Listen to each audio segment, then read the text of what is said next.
Nah, yang keren dari Pak Fredrik Silaban itu adalah dia spesial mempelajari agama Islam dengan berjalan keliling masjid-masjid di Nusantara ini dan di dunia. Nah, cuman ketika dia di akhirnya diumumin kalau dia menang sayembara itu, dia bilang kalau Masjid Istiqlal itu dia tidak meniru desainnya dari mana-mana yang dia lihat. Tapi dia sendiri juga nggak tahu dari mana asalnya ide besar membuat Masjid Istiqlal ini.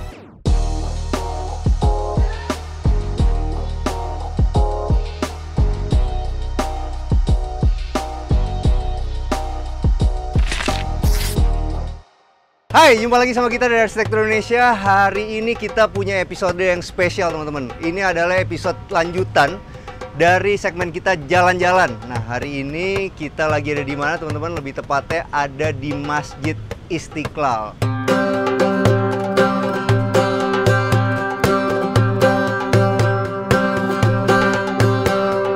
Jadi kenapa kita pilih Masjid Istiqlal, teman-teman? Karena Masjid Istiqlal ini adalah salah satu masjid terbesar ke-5 di dunia dan paling syarat sejarah arsitektur ya. Di sini ada kolaborasi antara arsitek, teknik sipil, presiden. Hampir semua orang Indonesia terlibat dalam pembangunannya.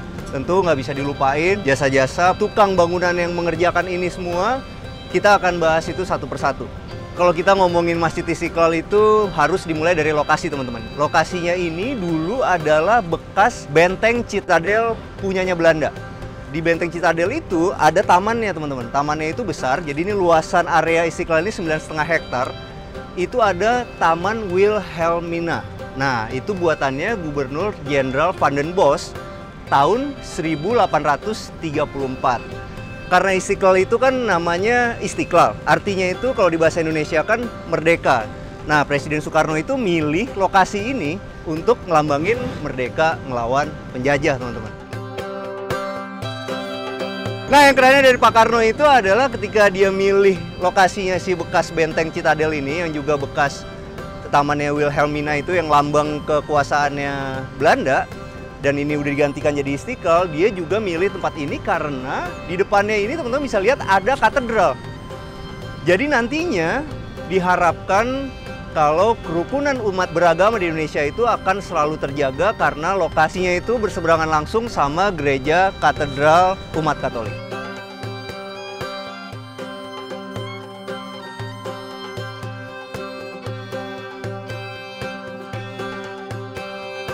Nah, ini kita udah masuk ke Masjid Istiqlal nih, teman-teman. Sekarang kita mau ngeliat ke dalamnya ada apa sih.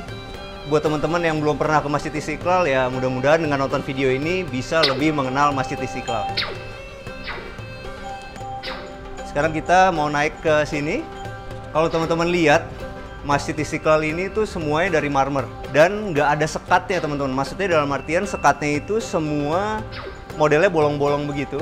Itu ngebikin udara di Istiqlal ini tuh nggak perlu pakai AC lagi. Itu adalah konsep dari arsiteknya Pak Fredrik Silaban.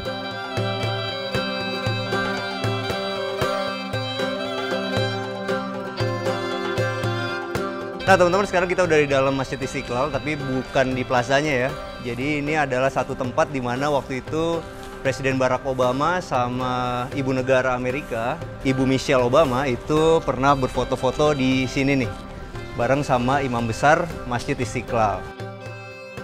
Nah, teman-teman, Masjid Istiqlal punya ruang VIP yang dapat digunakan para petinggi dan tamu negara. Yang kerennya, homogeneous style itu dari granito loh. Kita mau cerita sedikit, jadi ide awalnya Masjid Istiqlal ini dibangun adalah dimulai dari sebelum zaman kemerdekaan bahkan. Jadi sekitar tahun 1944, banyak ulama-ulama besar dan banyak pemuka-pemuka agama muslim yang datang menuju ke kediamannya Pak Karno di Pegangsaan nomor 56. Nah, ketika itu mereka bilang kalau mereka sudah mengumpulkan uang sebanyak 500.000, tapi 500.000 zaman itu loh, teman-teman, itu benar-benar besar banget. Dan udah banyak dari daerah-daerah yang mau menyumbangkan kayu, genteng, kapur untuk ngebikin satu masjid yang besar di Jakarta. Nah, saat itu Pak Karno nggak langsung mengiyakan, tapi dia menyampaikan ide besarnya tentang sebuah masjid jami di Jakarta. Pak Karno waktu itu bilang kalau ngebikin satu masjid jami di Jakarta itu nggak bisa pakai sumber daya yang terbatas, teman-teman. Nggak bisa sekedar dibangunnya pakai kayu dan genting. Dengan alasan ya nanti masjidnya cepat lapuk dan cepat hancur. Nah, dalam pertemuan itu akhirnya Pak Karno bilang ke ulama-ulama besar itu, marilah kita ngebangun satu masjid yang tahan oleh cakaran massa. Dia harus kuat 1000 sampai 2000 tahun dan tetap kokoh. Dibangun dari besi dan beton dengan pintu utama dari perunggu yang akhirnya berpuluh-puluh tahun kemudian dijadikan bahan material utama dari Masjid Istiqlal. Dia juga bilang kalau jangan kita ngebikin masjid yang seperti ada di Sukabumi atau yang seperti ada di Cianjur, di Cipanas, karena ini adalah Masjid Jami Jakarta.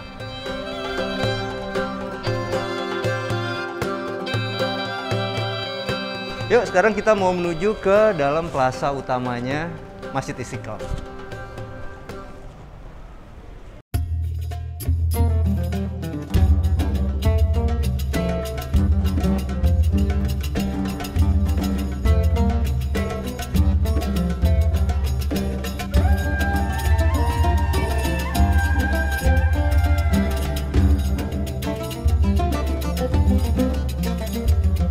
Nah, yang keren dari Pak Fredrik Silaban itu adalah ketika dia mulai merancang masjid ini, teman-teman.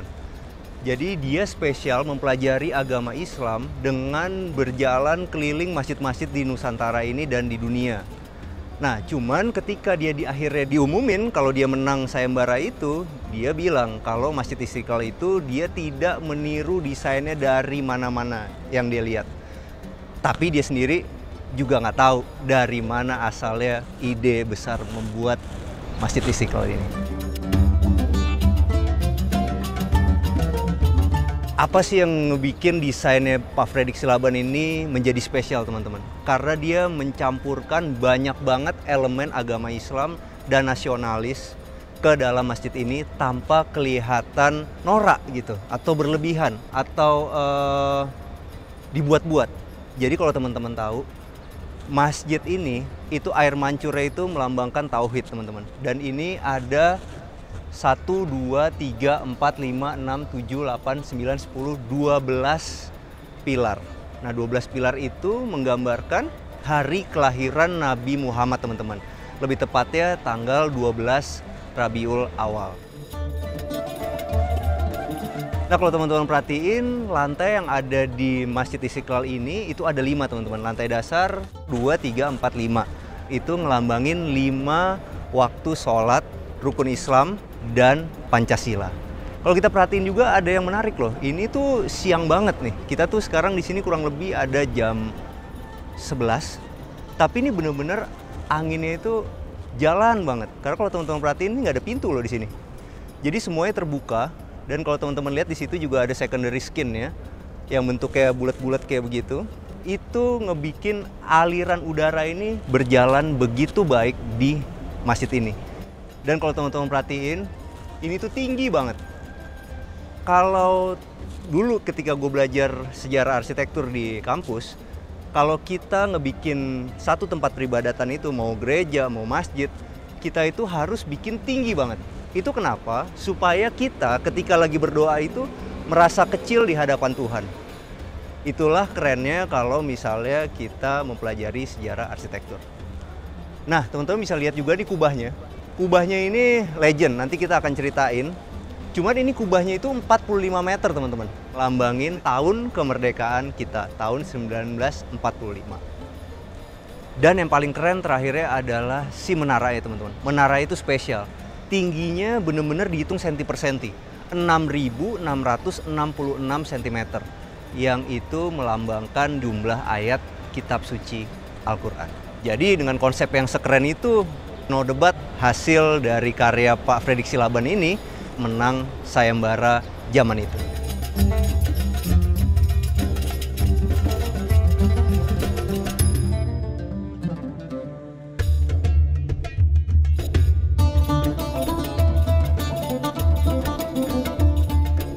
Nah, teman-teman, sekarang kita udah ditemenin sama Pak Atep nih. Pak Atep ini adalah protokoler di Masjid Istiqlal. Pak Tep, kita mau nanya Pak Tep. Ini kalau bagian sini itu bisa dijelasin lebih spesifik nggak sih Pak? Mungkin kita lihat di situ ada mihrab atau bagian depan masjid. Ketika sholat itu menjadi bagian utama karena sholat itu menghadap ke kiblat atau ke Ka'bah. Ya. Dan mihrab ini sebagai wajah utama masjid. Jadi kalau kita menghadap mihrab ini seakan-akan kita ini menghadap ke Ka'bah, seperti itu. Kalau dari materialnya ada yang spesial nggak nih Pak? Ya, ini kan materialnya mungkin ornamen terbaru setelah renovasi ya. Seperti kita lihat di sini ada beberapa ukiran di situ.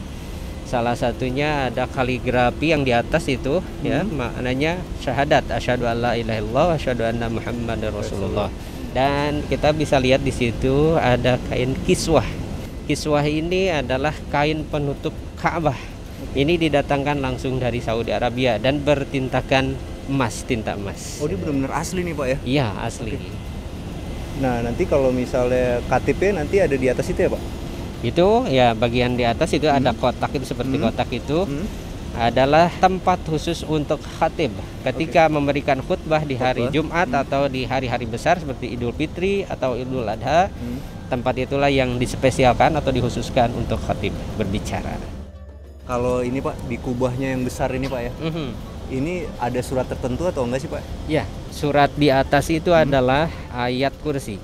Bagi umat muslim, kita meyakini bahwa ayat kursi ini dikhususkan, keutamaannya itu salah satunya untuk melindungi semua yang ada di sini dari hal-hal yang buruk, termasuk dari misalkan bencana. Ini sebagai tolak bala juga atau dari kejahatan-kejahatan jin dan setan. Pada dasarnya Masjid Istiqlal ini memiliki dua buah kubah. Kubah ini memiliki filosofi yang sangat penting, sangat spesial bagi bangsa Indonesia. Karena kubah ini berdiameter yang bagian besar ini kubah yang besar berdiameter 45 meter untuk mengingatkan tahun kemerdekaan Republik Indonesia, dan kubah yang kecil berdiameter 8 meter untuk mengingatkan bulan kemerdekaan Republik Indonesia. Dan di atas kubah yang besar ini ada besi panjang dengan ornamen bulan dan bintang di atasnya, menandakan keagungan. Tinggi besi panjang di atas ini totalnya 17 meter, menunjukkan tanggal kemerdekaan Republik Indonesia. Seperti kita lihat, tidak ada pintu, tidak ada pula jendela. Ini menggambarkan hati umat muslim khususnya yang ada di Indonesia. Kita akan selalu terbuka untuk siapapun yang datang. Siapapun dari manapun dipersilahkan, bahkan mungkin dari kalangan non-muslim. Tapi diharapkan agar selalu mengikuti aturan tentang kemasjidan. Tidak hanya untuk wanita, semua laki-laki perempuan pun ketika ke masjid ini diharuskan untuk memakai pakaian yang baik, rapi, sopan, dan tertutup. Karena apa? Masjid adalah rumah ibadah bagi umat muslim. Ada ayat Al-Quran yang menjelaskannya tentang berpakaian, yaitu Bismillahirrahmanirrahim, khudzu zinatakum 'inda kulli masjid. Pakailah pakaianmu yang bagus, yang indah, yang rapih, yang baik gitu ya, ketika memasuki masjid. Gitu ya. Filosofinya dalam banget ya ternyata masjid ini ya Pak ya? Iya. Karena semua bangunan di Masjid Istiqlal ini semuanya memiliki filosofi yang memang berhubungan dengan nilai-nilai religius keislaman ataupun nilai-nilai dari segi nasionalisme berbangsa. Ketika masuk, kita akan menyaksikan langsung di situ ada tempat wudhu atau toilet. Karena filosofi bagi umat muslim itu, setiap orang yang hadir atau masuk ke masjid itu harus dalam keadaan bersih atau suci. Karena filosofinya an-nadafatu minal iman, kebersihan itu sebagian daripada iman. Sekarang gue mau cerita tentang ketika dulu Masjid Istiqlal ini baru masuk tahap ke sayembara nih teman-teman. Jadi setelah pertemuan dengan ulama-ulama yang tadi gue ceritain, Pak Presiden Soekarno akhirnya mengebikin satu sayembara tentang membikin satu masjid jami Jakarta. Nah, Pak Silaban itu kan cukup dekat sama Pak Soekarno. Habis itu dia ngomong sama Pak Karno, Pak gimana kalau saya ikut, boleh nggak? Nah, Pak Karno bilang, ya kamu boleh ikut, tapi jangan pakai nama kamu. Karena kalau pakai nama kamu, nanti kamu nggak dipilih. Yap, arsitek yang ngebangun Masjid Istiqlal ini adalah anak pendeta teman-teman, namanya Frederick Silaban. Setelah itu akhirnya dia ikut untuk sayembaranya, dia ngirimin karya, dan dari 30 arsitek terpilihlah 22 karya yang masuk ke tahap selanjutnya. Sampai akhirnya dia menang dan akhirnya terpilih sebagai arsitek perancang dari Masjid Istiqlal. Nah, yang kerennya itu teman-teman, ketika akhirnya pengumuman kalau Pak Frederick Silaban ini menang, Pak Silaban itu selalu dapat julukan mesra dari Bung Karno, yaitu by the grace of God. Nah teman-teman, ada cerita lain juga yang menarik. Kita nggak boleh ngomongin satu masjid dirancang sama satu arsitek aja, karena di balik kerjanya seorang arsitek juga pasti ada tukang bangunannya, dan yang paling penting adalah struktur. Kita ngomongin siapa sih teknik sipilnya yang ada di balik layar dari Istiqlal ini. Jadi teman-teman, zaman dulu itu ada satu profesor, namanya Profesor Ruseno Suryo Hadi Kusumo. Nah, profesor ini adalah guru besar teknik sipil ITB. Profesor ini juga dulunya ketika tahun 30-an pernah bikin satu konsultan bareng sama Pak Karno nih. Nah, dia itu punya 2 murid kesayangan. Dan kebetulan dua-duanya ini adalah orang Batak. Yang satu namanya adalah Pak Sijabat, yang satu lagi namanya Pak Simanjuntak. Lebih tepatnya HR Sijabat dan Hasi Holan Simanjuntak. Ketika ngebikin Masjid Istiqlal ini sebenarnya organisasi antara sipil dan arsitektur itu tidak terlalu rumit. Jadi Pak Silaban itu dia bertanggung jawab sampai gambar detail dari masjid ini. Jadi perancangannya, gambar awalnya, idenya, sampai yang detail-detail nih seperti teman-teman lihat nih. Yang kayak gini-gini nih, semua detail-detail seperti ini, itu semua adalah tanggung jawab Pak Silaban. Sedangkan untuk perhitungan setiap strukturnya itu adalah tanggung jawab dari Pak Sijabat dan Bapak Ruseno. Sedangkan kalau si Pak Simanjuntak itu, dia adalah direktur teknik dari PT Adikarya yang bertanggung jawab sama konstruksinya. Nah teman-teman, yang paling sulit dalam pembangunan Masjid Istiqlal itu adalah bagian kubahnya ini. Kubahnya ini itu yang seperti tadi kita udah sebutin, dia itu kan diameternya 45 meter. Dan dia itu ada 35 meter di atas tanah teman-teman. Bayangin deh, itu kan benar-benar besar banget. Dan Pak Silaban sebagai arsitek, dia bersikeras kalau ini harus gunain struktur cangkang telur. Itu artinya kekuatan dari kubahnya itu bersandar pada bagian cangkang kubah beton itu sendiri, tanpa perlu ada jari-jari sebagai kerangka penyangganya. Cuman masalahnya teman-teman, zaman itu belum ada orang sipil atau teknik sipil atau pengalaman yang pernah ngebikin kubah raksasa seperti itu di Indonesia. Itu menjadi masalah di zaman itu. Nah akhirnya murid dari Pak Ruseno ini, Pak Sijabat dan Pak Simanjuntak ini diutus untuk pergi ke Jerman untuk study tour. Study tour? Bukan study tour bro. Studi banding. Nah untuk studi banding ke Jerman. Nah di Jerman itu mereka ngelihat bangunan-bangunan yang besar-besar, habis itu mulai belajar bagaimana bikinnya, habis itu ketemu insinyur-insinyur hebat di sana. Akhirnya panitia proyek Istiqlal memutuskan memakai metode polyhedron untuk membangun kubah Masjid Nasional tersebut. Ada 2 jagoan struktur dari teknik Universitas Darmstadt Jerman Barat, Walter Mann dan Helmut MD. Sedangkan untuk fabrikasi panel-panelnya dipercayakan pada satu perusahaan Jerman namanya Mero Tbk Internasional. Dan ternyata teman-teman, untuk Pak Simanjuntak dan Pak Sijabat itu Istiqlal berarti lebih. Mereka akhirnya menjadi teman yang sangat dekat, sampai ada testimoni dari salah satu anaknya Pak Sijabat yang bilang kalau tidak pernah ada satu hari pun Pak Simanjuntak nggak telepon-teleponan sama Pak Sijabat.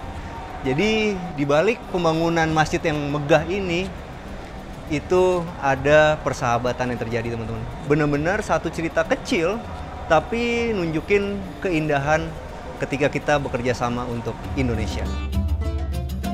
Pak Atep, ini kan baru direnovasi ya sama Pak Jokowi. Itu sebenarnya tujuannya untuk apa sih Pak sebenarnya pertamanya? Yang pertama mungkin karena bangunan masjid ini usianya udah lebih dari 40 tahun lamanya berdirinya. Masjid ini kan dibangun dimulainya tahun 1961, selesai tahun 1978. Dan semenjak itu belum ada renovasi yang secara keseluruhan mungkin. Yang besar gitu. Yang besar. Dan baru dilaksanakan renovasi yang sebesar ini ya, seperti kita lihat sekarang ini pada tahun 2019. Dan selesai kurang lebih 1,5 tahun. Mungkin kalau kita jalan dari bagian luar sana ketika masuk ke gerbang, yang paling utama itu untuk berjalan kaki dari depan menuju pintu masuk ke Masjid Istiqlal itu suasananya udah sangat lain. Suasananya lebih cerah dan lebih terbuka. Kita bisa lihat juga ada beberapa macam pohon-pohon, taman yang ditata sedemikian rupa, dan pengelolaan air supaya air tersebut mengalir sesuai dengan arusnya, agar menjaga hal yang tidak diinginkan ketika air itu naik. Dan selama ini mungkin kita bisa lihat di situ ya, ada beberapa tempat yang memang dibikin agar jemaah itu betah di situ. Orang-orang bisa berkumpul, bahkan ada beberapa plaza-plaza untuk menertibkan orang-orang yang berjualan agar bisa di Istiqlal tapi memiliki area yang lebih tertata. Tapi secara utuh bangunan Masjid Istiqlal ini semuanya tetap seperti semula, karena ini bangunan yang tidak boleh dirubah bentuknya ya. Mungkin seperti bangunan cagar budaya itu. Tata lampu sekarang memang Istiqlal dibikin agar terlihat lebih terang benderang dalam berbagai situasi kondisi. Karena memang konsep Istiqlal sekarang itu agar lebih diminatin oleh kaula muda terutama. Ada pesan-pesan buat warga Jakarta Pak dari Bapak? Selama ini saya merasa sangat mohon maaf ya. Sangat heran sekali karena masih ada beberapa warga Jakarta khususnya yang masih bertanya boleh nggak masuk ke Masjid Istiqlal. Berarti kan mereka belum tahu, belum paham bahwa Istiqlal ini terbuka untuk siapapun. Di masa pandemi mungkin kita memberlakukan beberapa sistem untuk buka tutup, menjaga kesehatan kita semua.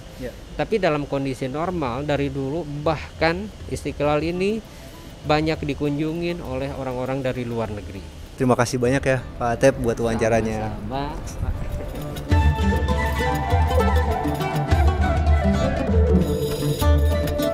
Nah teman-teman, kita sekarang lagi ada di area wudhunya. Nah ini adalah satu area yang kemarin kena renovasi juga teman-teman.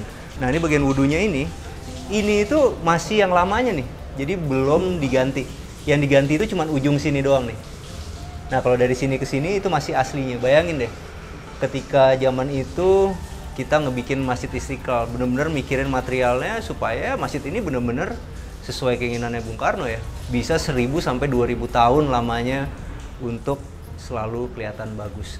Nah cuman kalau teman-teman lihat di sini, ini udah diganti bagian marmernya. Mungkin karena ini kan tempat wudhu, jadi sering ketemu sama air. Nah makanya dia agak lebih kusam daripada marmer yang lain. Perlu direnovasi supaya lebih nyaman. Dan ini kalau teman-teman lihat, ini sebenarnya dia gunain homogeneous style. Ukurannya 60-60, dan yang uniknya itu di bagian sini dikasih ada sedikit tanjakan ya, turunan di sini, supaya kalau misalnya ada air dari sini, ketika dia lagi wudhu, air itu ke sini, dia tetap kembali lagi ke sini. Nah teman-teman, kalau kita milih homogeneous style untuk bagian area basah kayak gini, ya kita harus pilih yang keset kayak gini nih. Jadi ya ketika kita jalan itu nggak akan kepleset, karena ini kan tempat wudhu teman-teman, bakal ada air yang banyak. Dan jujur gue suka pemilihan homogeneous style ini, karena kalau kita lihat permukaannya gampang dibersihinnya, sehingga nggak berjamur, jadi nggak licin dan terasa nyaman saat teman-teman berwudu. Jadi kalau kita sekarang kepengen pakai produk homogeneous style tuh teman-teman juga mesti lihat, ternyata tuh bisa dimacem-macemin. Kita bisa bikin ada warna yang abu-abu tua dicampur sama warna abu-abu muda, habis itu di bagian sini dia abu-abu tua lagi sebagai penanda kalau ini adalah tanjakan. Keren ya? Banyak yang tanya di komen, apa sih bedanya homogeneous style sama granit? Ya sama aja sih sebenarnya teman-teman. Jadi kalau homogeneous style itu kalau kita cari ke supermarket bangunan ya mereka suka bilang itu granit. Mungkin ya itu karena zaman dulu ketika homogeneous style baru mulai ngetren itu ada satu merek namanya Granito teman-teman. Nah itu merek itu benar-benar leading pasar banget sampai akhirnya setiap kita ke supermarket bangunan, ketika kita ngomong homogeneous style, mereka akan jawab nyari granit ya Pak. Sebenarnya mungkin dari merek itu. Nih teman-teman, kalau gua rasain homogeneous style ini berasa adem, teduh dan juga tenang. Nggak heran kalau Granito kepilih jadi homogeneous style di area wudhu ini, yang memang adalah area yang membutuhkan suasana adem dan tenang. Merek Granito itu adalah salah satu merek yang paling bagus sih menurut gue. Jadi biasanya banyak kita gunain untuk rumah-rumah yang emang maunya kualitasnya bener-bener bagus banget. Sampai sekarang no komplain. Nah teman-teman, selain renovasi-renovasi yang tadi disebutin, ini adalah salah satu inovasi yang terbaru dari hasil renovasi nih teman-teman. Jadi ini adalah Arsinum 4.0. Ini dari BPPT. Jadi ini adalah air siap minum yang ada di Istiqlal. Jadi siapapun boleh ambil air di sini. Bisa panas, bisa dingin, bisa middle. Semua udah tersedia di sini. Dan yang hebatnya adalah air ini itu dikelola dari air Istiqlal sendiri, dari bawah nih teman-teman. Dibikin, diolah, diproses sampai akhirnya menjadi air siap minum. Dan yang lebih kerennya lagi teman-teman, ternyata di Istiqlal ini udah ada gym. Oh keren ya, jadi bisa dimanfaatin buat semua orang yang lagi ada di Istiqlal. Nah itu adalah hasil renovasi 2019.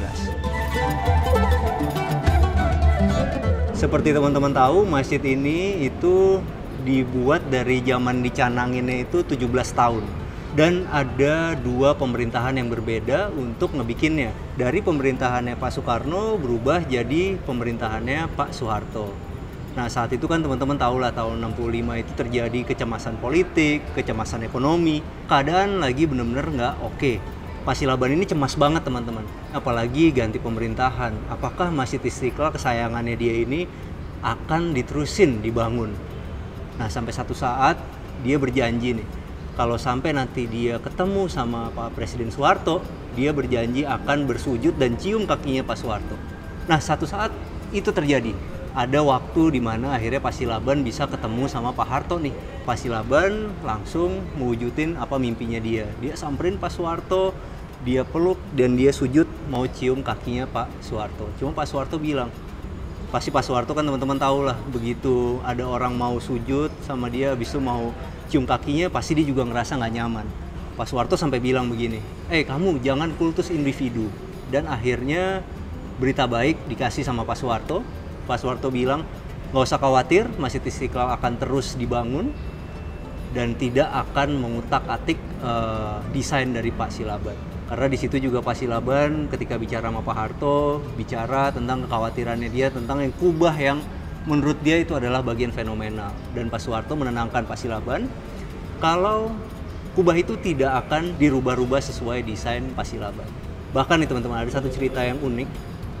Karena waktu itu ekonomi Indonesia agak sulit, Pak Silaban bilang sama Pak Soeharto, udah Pak Harto, untuk meminimalisir uang, dia mau bikin marmer ini berubah jadi teraso. Harganya lebih murah tapi tetap bisa mengkilap kalau dipoles.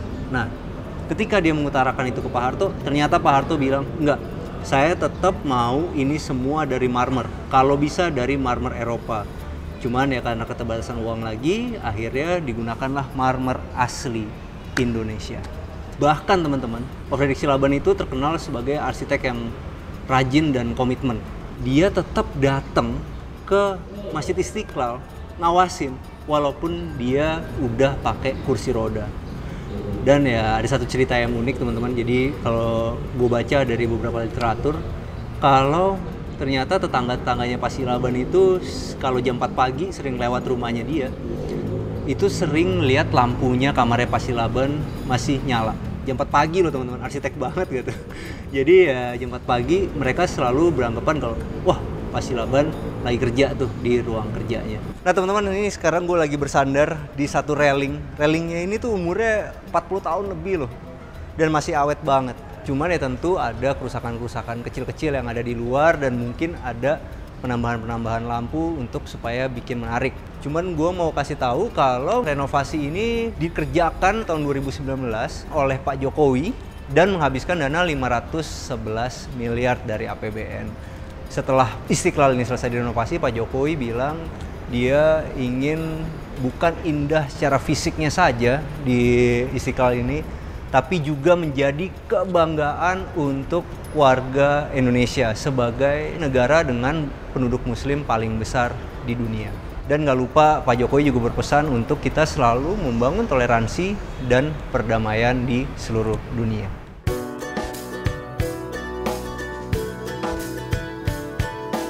Di Istiqlal ini tuh kita punya cerita buat banyak orang, teman-teman. Maksudnya ada satu orang penjaga di Istiqlal ini yang dulunya adalah pelayannya Pak Silaban dan Pak Harto. Jadi ada satu cerita juga di mana ada satu orang pekerja, dia itu kuli, namanya Pak Parno di sini. Ketika itu Pak Silaban lagi nyari orang buat jadi asistennya. Nggak ada yang mau karena Pak Silaban itu terkenal galak banget. Sampai akhirnya mungkin Pak Parno ini di MT-in sama temen-temennya kali ya. Udah deh kamu aja gitu, karena menurut temen-temennya dia yang paling cocok. Dan akhirnya ya Pak Parno ini benar-benar bisa jadi asistennya Pak Silaban yang baik. Dan Pak Parno itu akhirnya dijanjikan untuk ketika Istiqlal ini udah jadi, dia akan menjadi pekerja di Istiqlal ini. Dan itu terwujud sampai akhirnya dia dapat rumah dari pemerintah. Cuman akhirnya dia nggak mau tempatin rumah itu, teman-teman, karena dia bilang hatinya itu tertinggal ada di Istiqlal. Apa ya, loyalty, sigap, sesuatu yang mungkin udah jarang terdengar di era-era sekarang. Nah teman-teman, dari Istiqlal ini gue belajar pertama dari Pak Karno, kalau kita punya mimpi yang besar dan kita mau serius untuk mewujudinnya, kita bisa. Dan itu yang selalu diingetin sama Pak Karno kan, bermimpilah setinggi langit supaya kita jatuh di antara bintang-bintang. Dan ini ya benar, ini mimpinya bangsa Indonesia dan kita semua bisa mewujudin jadi sebuah masjid yang benar-benar keren banget. Kedua, gue belajar dari Pak Silaban, kalau toleransi itu bisa menembus batas-batas. Dalam artian, dia mau untuk belajar agama Islam, dia mau belajar tentang kultur agama Islam, sampai akhirnya dia bisa mewujudin satu bangunan yang benar-benar kuat filosofinya dan benar-benar bagus dan bertahan sampai sekarang dan mudah-mudahan bertahan sampai ratusan tahun. Dan nomor 3, gue belajar dari Pak Harto tentang kerendahan hatinya untuk mau nerusin satu proyek dari pemerintahan sebelumnya, bahkan nggak mau ikut-ikutan ngutak-ngatik desainnya lagi, dan bahkan mempertahankan materialnya agar tetap dapat material yang kualitas nomor 1, karena dia tahu ini adalah mimpi dari bangsa Indonesia. Maju terus Indonesia, walaupun kita berbeda-beda, tapi ternyata kalau kita bersatu, kita pasti bisa jadi bangsa yang besar. Dan Istiqlal adalah contoh hasil kerja keras kita semua. Kalau teman-teman suka acara jalan-jalan ini, bantuin kita komen, bantuin kita like, bantuin kita share. Kita juga punya Instagram @arsitekturindonesia. Kita juga punya TikTok @arsitekturindonesia. Bantu follow ya. Dan kasih tahu kita bagusnya jalan-jalan kemana lagi ya. Ciao. Ciao.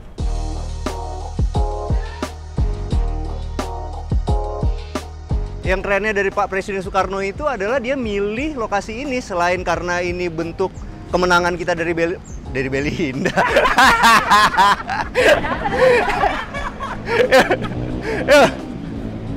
Selalu terjaga karena lokasi dari masjid benar-benar berhadapan langsung sama gereja katedral punya lokasinya itu berseberangan langsung sama kalau teman-teman ingat, teman-teman nggak ingat, terus sini aja bro. Nah karena dari sini